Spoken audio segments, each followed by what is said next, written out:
Welcome to Roleplaying History, the podcast where we explore the history of role-playing games. I'm Wayne Davis, and I'll be your guide for today's tour. Episode 30, Role-Playing Games Based on Fandoms. As you know, we've been working our way through a themed series of shows leading up to Christmas, giving you some gift ideas as well as some new and different games you can try during the holidays. This week, we bring that series to a close by covering games based on fandoms. Now, in working out the details for this episode, I had to figure something out. How exactly do we want to define a fandom? Well, we have to begin by granting the fact that a fandom is something that a large number of people are a part of or follow. I mean, if hardly anybody follows it, can it really be a fandom? So you might have a favorite game, but if it's a niche game, it won't qualify for this show. Don't get too sad, though. Before this podcast comes to a close, which is a long way down the road, I plan on hitting every role-playing game I can find. So it's probably going to get covered here. Also, we have to decide whether or not we want to repeat games we've broken down in the past. That's an easy answer. No. I mean, Star Wars and Star Trek are definitely fandoms. However, since they got their own episode about a month ago, we're not going to break them down again here today. And games like D&D, Deadlands, Shadowrun, and Vampire won't be getting a breakdown here either. I mean, they've gotten a ton of love as well as their own episodes, so they're going to get a break today.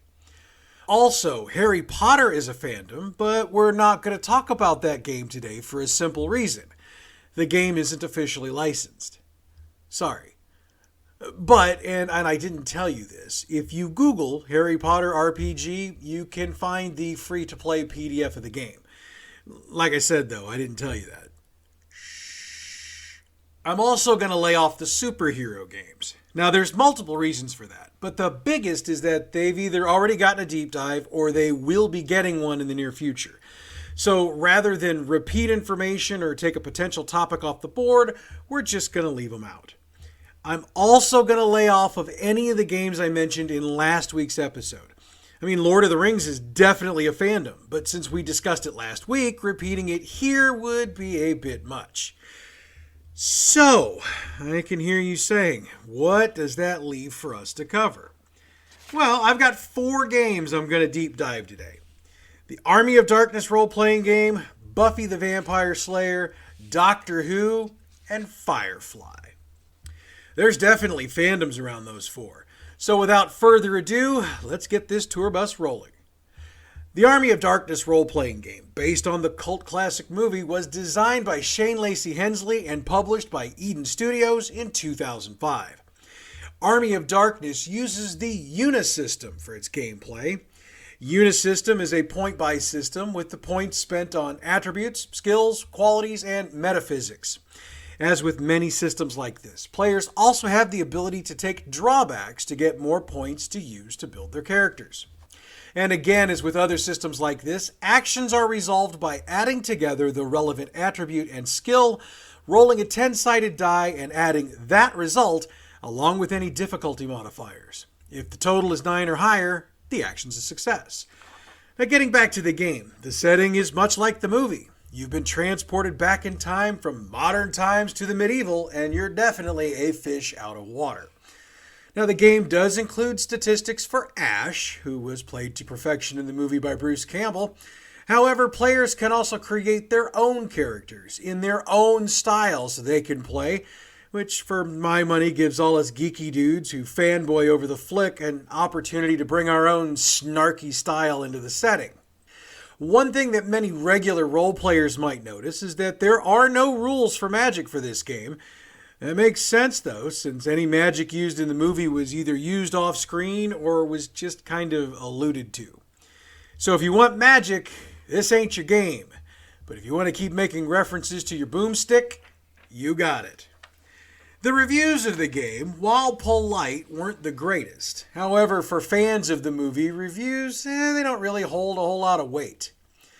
Army of Darkness would give you the opportunity to play through a movie we've loved for so long and do it in your own style. Now, the book's been out of print for a very long time, so your options are either find a used copy or purchase the PDF from drivethrurpg.com.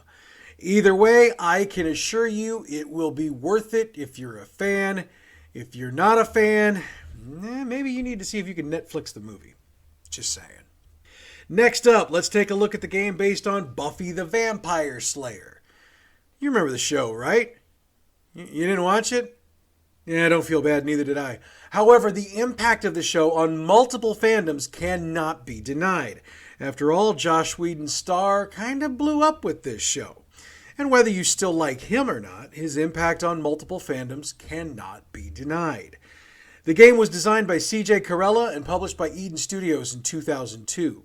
Now, this game also utilized the Unisystem, which Eden used for all of their games. There are 3 types of characters for this game. The White Hat, which is a supportive figure like Xander or Willow in the series. These are characters with specific skill focuses, which allow them to provide support for the hero or for the experienced hero. The hero is Buffy early in the series, or Spike if he's more your type.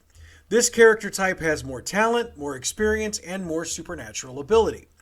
The experienced hero, that's Buffy towards the end of the series, or Faith if she's more your type.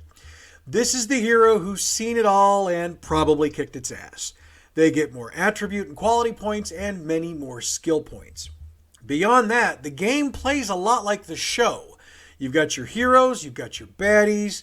How the heroes deal with the baddies is up to the director, that's the name for the GM for this game, and how you play the game. Now, it should be noted that the game contributed to series canon when Joss Whedon provided the last names for Faith and Kendra, that's Lehane and Young respectively, when the book was written. Fan fiction writers have been using those names ever since. I should also point out that there's an Angel role-playing game as well, with the same game engine and similar character types. While the Buffy game didn't win any awards, the Angel game got the Origins Award for Best Role-Playing Game when it released in 2003. The game sold fairly well, especially in the fan bases of both shows, but didn't have a lot of staying power. Reviews were fair but tepid, with most reviewers noting that gamers outside of the fan base would probably not play either game long term. Neither game is available in print anymore since Eden Studios lost the license from Fox in October of 2006. However, they are both still available in PDF form from drivethrurpg.com. Next up on our tour are 3 games based on the long-running BBC show Doctor Who. The first version of the Doctor Who role-playing game was published by FASA in 1985. Design credit is given to the FASA staff, and the game got 2 printings. One had painted artwork of the 4th Doctor and Leela, while the other had a publicity photo of the 2 of them on it. This game utilized a custom system similar to the one they'd used for the Star Trek game they dropped in 1982. The game is a skill-based system with skill levels based on the character's prior experiences. Rolls are percentile-based, with the rolls going against a set difficulty target, a player's skill, or a combination of both. The game itself allowed characters to play as the Doctor, his companion, or members of the Celestial Intervention Agency. This version of the rules had 3 main rulebooks covering some of the history of the program, along with the rules for the game. During the lifetime of this version, 10 different adventure supplements were published, bringing the Doctor's various enemies into the game, including the Daleks. Paul Mason reviewed this version for White Dwarf number 72 and gave it a rating of 8 out of 10. He said, quote, "I can appreciate what an achievement it is to wrap together the Doctor Who mythos into a coherent whole. There's been a lot of effort put into this game, and it shows." End quote. While the game sold fairly well, it was mostly due to the fan base of Doctor Who, and it went out of print by the late 1980s. The second role-playing game based on the series was Time Lord: Adventures Through Time and Space. Written by Ian Marsh and Peter Darville Evans and published by Virgin Publishing in 1991, this game had no ties or relations to the FASA release at all. Now, one very odd thing about Time Lord is that there was no mechanic or method for creating original characters. The game referee was basically instructed to give their players a doctor and that doctor's companions, or just give the entire group doctors and play on. Later on, an online supplement, Time Lord Journeys, actually brought in a system for original characters, but that came mostly out of complaints about the lack of one at the beginning. The game system itself was all about beating the difference. All actions have a difficulty rating. You subtract the relevant attribute and skill, with the remaining number being the difference. Roll 2 six-sided dice, then take the difference of those numbers. If that number is higher than the difference, the action is a success. And are you completely confused yet? Because, trust me, I had to read that sucker 6 times before I got it right. The gamebook has a treasure trove of information about the various companions of Doctor Who, as well as the villains. It also had a solo adventure as well as a full campaign. However, the game wasn't marketed well.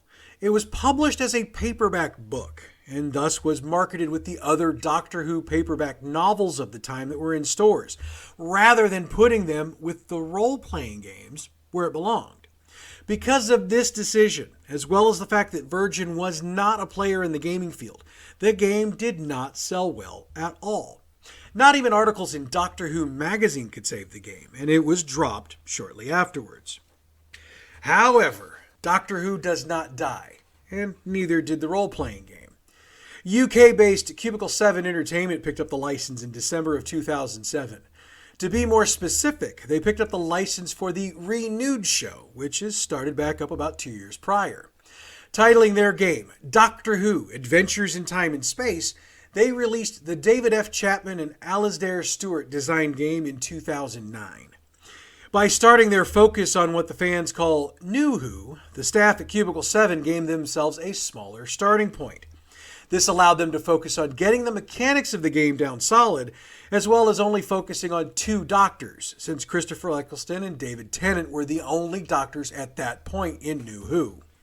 The mechanics of the game are difficulty-based. Characters have attributes like strength and ingenuity, and skills like fighting and technology. To resolve, you add an attribute and skill, then add the results of 2 six-sided dice. Compare that number to the difficulty set by the GM. It should also be noted that all failures and successes are graduated, so succeeding or failing by larger amounts than needed can have spectacular results, both ways. Players also have the ability to acquire story points, which allow them to adjust results from their character roles or to influence the world around them. The more they try to do, the more points it takes. Story points are awarded by the GM for clever, quality role-playing, so they're very subjective. It should also be noted that the players are strongly encouraged to utilize non-violent methods to resolve the issues that crop up in the game. It's not required, but much like the series itself, the cleverness of the Doctor and his or her companions is a bigger focus than just killing the bad guys.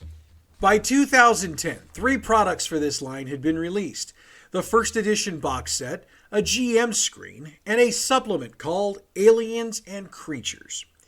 In October of 2012, the 11th Doctor edition was released, putting the focus on Matt Smith's version of the Doctor, as well as his various companions. This version won the Gold Emmy for Best Family Game in 2013.